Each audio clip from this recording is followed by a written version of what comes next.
Yohanes 2 ayat 13-25. Ketika hari raya Paskah orang Yahudi sudah dekat, Yesus berangkat ke Yerusalem. Dalam bait suci didapatinya pedagang-pedagang lembu, kambing domba, dan merpati, dan penukar-penukar uang duduk di situ. Ia membuat cambuk dari tali, lalu mengusir mereka semua dari bait suci, dengan semua kambing domba dan lembu mereka. Uang penukar-penukar dihamburkannya ke tanah, dan meja-meja mereka dibalikkannya.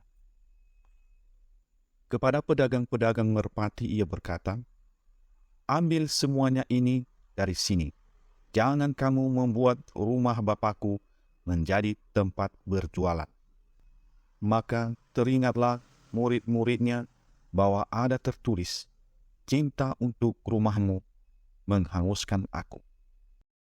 Orang-orang Yahudi menantang Yesus. Katanya, "Tanda apakah dapat engkau tunjukkan kepada kami bahwa engkau berhak bertindak demikian?" Jawab Yesus kepada mereka, "Rombak bait Allah ini, dan dalam 3 hari aku akan mendirikannya kembali." Lalu kata orang Yahudi kepadanya, 46 tahun orang mendirikan bait Allah ini, dan engkau dapat membangunnya dalam 3 hari? Tetapi yang dimaksudkannya dengan bait Allah ialah tubuhnya sendiri. Kemudian, sesudah ia bangkit dari antara orang mati, barulah teringat oleh murid-muridnya bahwa hal itu telah dikatakannya. Dan mereka pun percayalah akan kitab suci dan akan perkataan yang telah diucapkan Yesus. Dan sementara ia di Yerusalem selama hari raya Paskah, banyak orang percaya dalam namanya, karena mereka telah melihat tanda-tanda yang diadakannya. Tetapi Yesus sendiri tidak mempercayakan dirinya kepada mereka, karena ia mengenal mereka semua, dan karena tidak perlu seorang pun memberi kesaksian kepadanya tentang manusia, sebab ia tahu apa yang ada di dalam hati manusia. Membaca firman Tuhan dari Yohanes 2 ayat 13 sampai ke 25. Kita melihat beberapa hal yang penting di dalam ayat-ayat ini. Diceritakan di sini bahwa di bait suci itu ada sesuatu yang sebenarnya tidak dibolehkan. Bait suci itu telah berubah menjadi pajak, begitu. Pasar. Jadi pajak dia. Jadi cepat menjual penjualan, sehingga sudah beralih fungsinya. Fungsinya sebenarnya bukan itu. Itu yang pertama kita lihat dari cerita ini, bahwa bagi orang Yahudi bait Allah itu adalah sesuatu yang suci, tapi mereka menjadikannya seperti pasar, tempat berjual beli. Makanya hal ini memang membuat Yesus marah, karena menurut Yesus jual beli atau pajak di bait suci itu sudah melanggar apa yang dikehendaki oleh Bapa di surga. Makanya Yesus menegur, dan di sini Tuhan Yesus ini tidak hanya menegur dengan kata-kata saja, tapi dia bertindak. Apa yang dibuatnya? Dia membuat tali, cambuk. Dia mencambuk.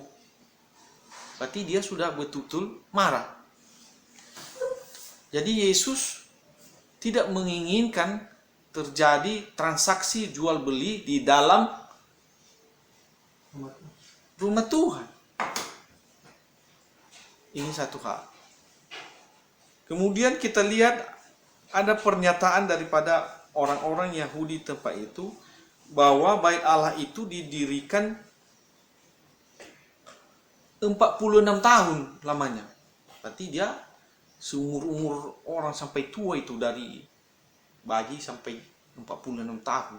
Berapa lama pendirian itu? Berarti besar sekali itu bait Allah. Kalau orang sekarang membangun rumah bisa dalam 3 bulan saja sudah besar itu, atau 1 tahun lah. Macam pembuatan mall-mall itu yang kita lihat itu ada sampai 2 tahun juga ya. Tapi ini 46 tahun ya, mungkin ini memang karena zaman dulu ini, ya kan, 46 tahun. Namun Yesus menyampaikan kepada mereka, ya, rombak bait Allah ini, teruntukan bait Allah ini dalam 3 hari aku akan mendirikannya kembali. Jadi ini sebenarnya ini satu pelajaran bagi kita, kenapa ini ditulis, kenapa ini dibuat sampai sekarang masih ada. Itu artinya bahwa sebenarnya yang dimaksudkan Tuhan Yesus itu, bait Allah itu adalah tubuhnya sendiri.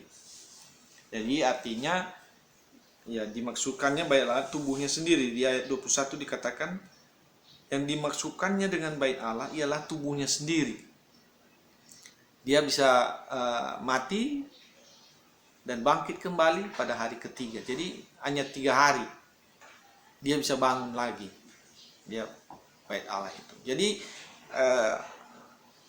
kita lihat dari pernyataan-pernyataan di atas itu bahwa Yesus itu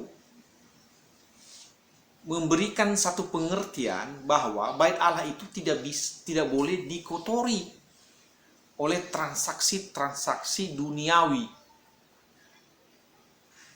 jual beli seperti itu.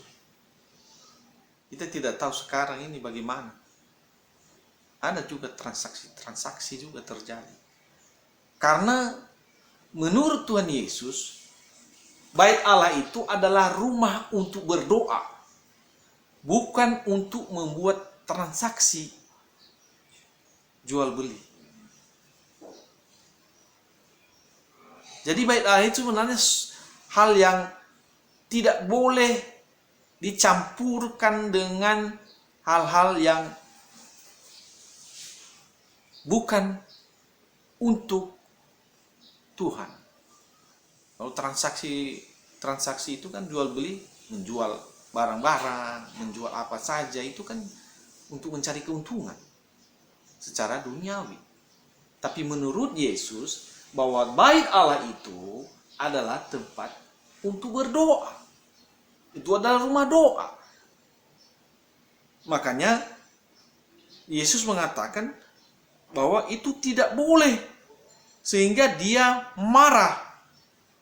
Itulah pernyataan Tuhan Yesus bahwa kita itu harus menguduskan bait Allah itu. Nah, dalam hal ini Yesus menyampaikan bahwa bait Allah itu sebenarnya adalah tubuhnya Yesus sendiri. Jadi apa yang dilakukan sebenarnya di dalam bait Allah hanyalah untuk penyembahan kepada Tuhan. Paulus mengatakan bahwa tubuh kita ini adalah bait Allah, tempatnya roh Allah. Makanya di dalam tubuh kita ini juga ada roh Allah. Jadi tubuh kita ini tidak bisa dipakai untuk sembarangan begitulah. Hal-hal yang tidak baik, yang tidak suci, yang tidak kudus. Ya. Makanya Paulus mengatakan, persembahkanlah tubuhmu sebagai persembahan yang hidup, yang kudus, dan yang berkenan kepada Allah. Itu adalah ibadahmu yang sejati. Jadi bait Allah itu tempat yang kudus, tempat beribadah kepada Tuhan. Jadi tubuh kita ini juga adalah tempat beribadah kepada Tuhan. Maka harus kudus. Firman Tuhan berkata, kuduskanlah kamu karena Allah itu kudus. Ya, kita harus kudus. Kita tidak boleh sembarangan di dalam tubuh kita ini. Kita harus melakukan apa yang baik, apa yang benar. Dan kalau kita mau lihat di sini dikatakan bahwa rumah Allah itu adalah tempat untuk penyembahan kepada Tuhan. Rumah doa. Jadi itulah poin-poin yang ada di sini yang kita lihat bahwa Yesus itu adalah seseorang yang bisa dikatakan dia itu tegas. Artinya dia tidak hanya berkata-kata saja. Ketika ada orang yang mempergunakan bait Allah itu dengan sembarangan, dia membuat cambuk. Artinya dia keras.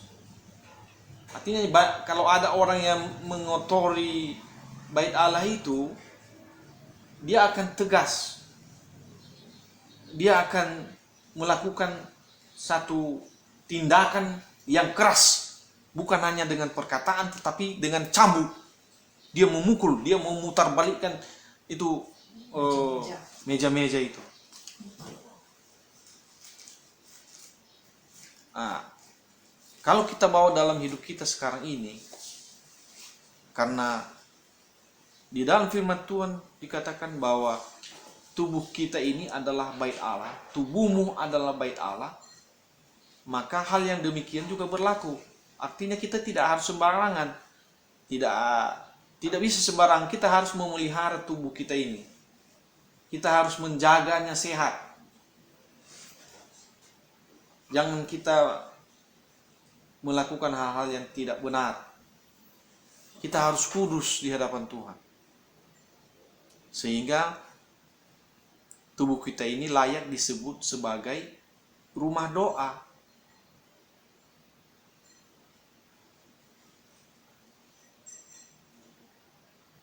Banyak orang yang sembarangan dengan tubuhnya.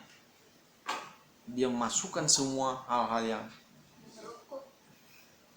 sebenarnya tidak baik untuk kesehatan. Contohnya, dia mabuk, dia memasukkan semua, dia mau rokok, mengepulkan asap, dia masukkan asap-asap itu di dalam tubuhnya. Dia merusak bait Allah.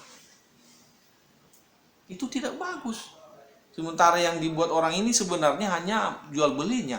Tapi kalau dengan sengaja kita merusak bait Allah, merusak tubuh kita, Tuhan pasti tidak senang. Tuhan pasti akan memberikan kepada kita satu tindakan.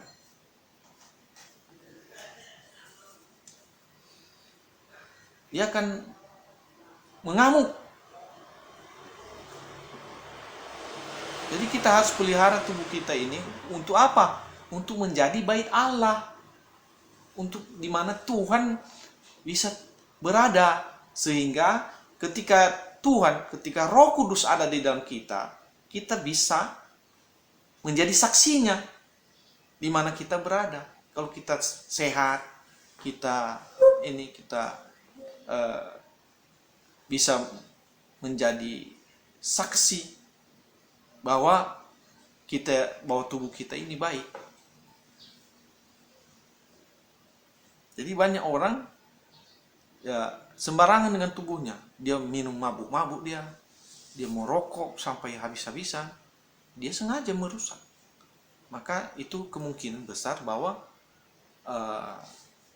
Tuhan itu tidak akan mau tinggal di sana. Jadi banyak orang, dia berkata nanti, aku sudah ke gereja setiap hari Minggu, aku sudah bayar ini dan itu di gereja, aku sudah ikut ini, ikut itu, organisasi gereja, apa saja aku lakukan untuk gereja. Tapi dia tidak melakukan yang benar. Dia menghancurkan tubuhnya, dia mabuk-mabukan, dia merokok sampai habis-habisan. Itu bukan satu kebenaran. Tuhan tak mau itu. Jadi orang nanti sakit, dia mengeluh sama Tuhan. Kan dia sendiri sebenarnya yang merusak itu. Bukan Tuhan itu yang memberikan itu sama dia. Dia sakit itu bukan Tuhan yang buat. Tapi dia sendiri. Dia sengaja merusak. Karena tadi keinginan dagingnya. Seperti ini kan keinginan daging ini. Jualan mereka biar dapat banyak duit di situ. Apalagi mau memasukkan asap dalam tubuh, masukkan minuman keras untuk merusak sel-sel tubuh itu. Jadi sebenarnya Tuhan itu sayang sama tubuh kita. Dia mengasihi kita. Dia menyayangi tubuh kita ini sebenarnya. Hanya kita harus wajib juga memelihara, menjaga tubuh kita itu tetap sehat. Sehingga kita bisa berdoa dengan baik, kita bisa bernyanyi. Karena Tuhan mencari orang-orang yang menyembah Dia. Nah, kalau sakit-sakitan saja kita, kayak mana kita mau menyembah Tuhan? Kita bilang hanya tuh, Tuhan tolong sakit aku ini, sakit aku ini. Bagaimana? Itu bukan menyembah Tuhan lagi. Itu mengeluh namanya. Tapi kalau kita sehat, terima kasih Tuhan, kemuliaan bagimu Tuhan di tempat yang maha tinggi. Engkau sangat baik Tuhan, karena kita sehat. Kalau kita sakit, mengeluh aja lah terus. Ya Tuhan, sakit aku ini Tuhan. Kenapa kau tidak menjagai aku Tuhan? Kenapa begini Tuhan? Apa yang sudah kau buat, Tuhan? Kenapa aku seperti ini Tuhan? Begitulah terus kita mengeluh terus dalam hidup kita. Bukan kita menyembah Tuhan, bukan kita memuliakan Tuhan, kita malah mengeluh terus, mengeluh. Kita menyesali Tuhan. Itu bukan persembahan yang baik. Bukan persembahan yang baik bagi Tuhan.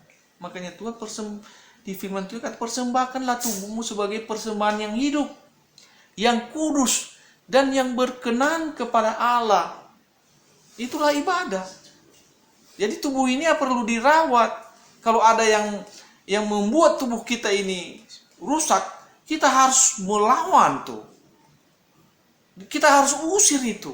Kan Yesus lihat tadi di sini dikatakan Yesus itu dengan keras menghajar orang-orang itu supaya tidak berjualan lagi di situ. Artinya kalau ada yang merusak tubuh kita, kita harus berusaha untuk apa? Untuk mengusir itu, untuk mengeluarkan itu. Lah kalau dengan sengajanya kita masukkan hal-hal yang buruk dalam tubuh kita, dalam pikiran kita, dalam apa saja dalam kehidupan kita ini, ya kita bukannya meneladani Yesus, kita malah bertentangan dengan apa yang Yesus lakukan. Jadi Tuhan mau kita itu mempedomani Dia. Makanya ini tetap ada di dalam Alkitab, masih tertulis di dalam Alkitab ini, supaya kita bisa belajar bagaimana Yesus dalam kehidupan, bagaimana Dia memberikan teladan bagi kita supaya kita melakukan hal-hal yang benar. Inilah namanya keselamatan. Keselamatan itu bukan hanya waktu dia disalibkan, enggak, tapi dari ajarannya. Dia menyelamatkan kita dari ajaran yang tidak benar menjadi ajaran yang benar. Jadi Dia mengajarkan kita bagaimana menjaga hidup kita ini, menjaga diri kita ini tetap suci, supaya bisa menjadi tempat roh Tuhan. Jadi dalam kehidupan kita ini perlu kita harus menjaga itu. Ada satu lagi yang disampaikan Yesus di sini, di ayat ini, di ayat 24 katanya, 23 dari 23, sementara ia di Yerusalem selama hari raya Paskah, banyak orang percaya dalam namanya karena mereka telah melihat tanda-tanda yang diadakannya. Jadi banyak yang percaya kepada Dia, tapi Yesus sendiri tidak mempercayakan dirinya kepada mereka. Jadi Yesus tidak mempercayakan dirinya kepada mereka karena Ia mengenal mereka semua. Dan karena itu tidak perlu seorang pun memberi kesaksian kepadanya tentang manusia, sebab Ia tahu apa yang ada di dalam hati manusia. Jadi Yesus itu, bisa aja kita percaya kepada Tuhan Yesus, kita percaya sama Dia, tapi Dia mungkin tidak percaya sama kita. Karena Dia tahu manusia itu tidak betul. Jadi yang paling penting sebenarnya dalam hidup kita ini ada dua hal, yaitu kita percaya kepada Tuhan dan Tuhan percaya kepada kita. Jadi tidak ada gunanya kita percaya kepada Tuhan kalau Tuhan tidak mempercayai kita. Jadi itu sebenarnya hal yang paling penting. Supaya apa? Supaya Tuhan tetap berada di dalam kita.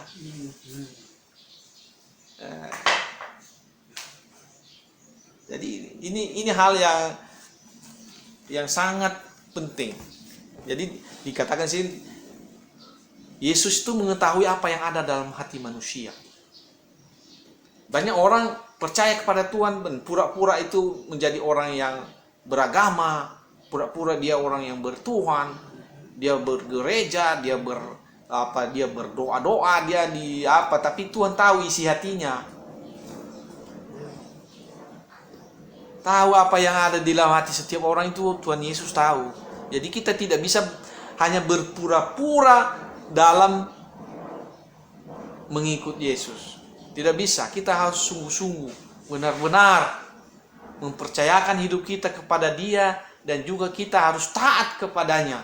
Itu yang paling penting. Jadi itulah jalan Tuhan untuk menyelamatkan kita sebenarnya.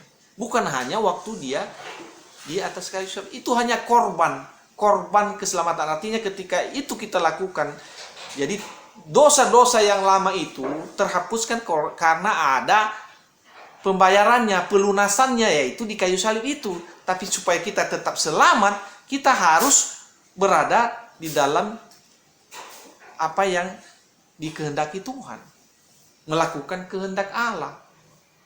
Makanya Yesus tahu itu. Makanya di sini dikatakan banyak orang percaya sama Dia, tapi Yesus tahu apa yang ada dalam hati orang itu. Bisa ada penipunya, ada yang kurang-kurang apanya. Jadi hanya percaya sama Dia itu tidak menjadi satu hal yang pasti kita selamat.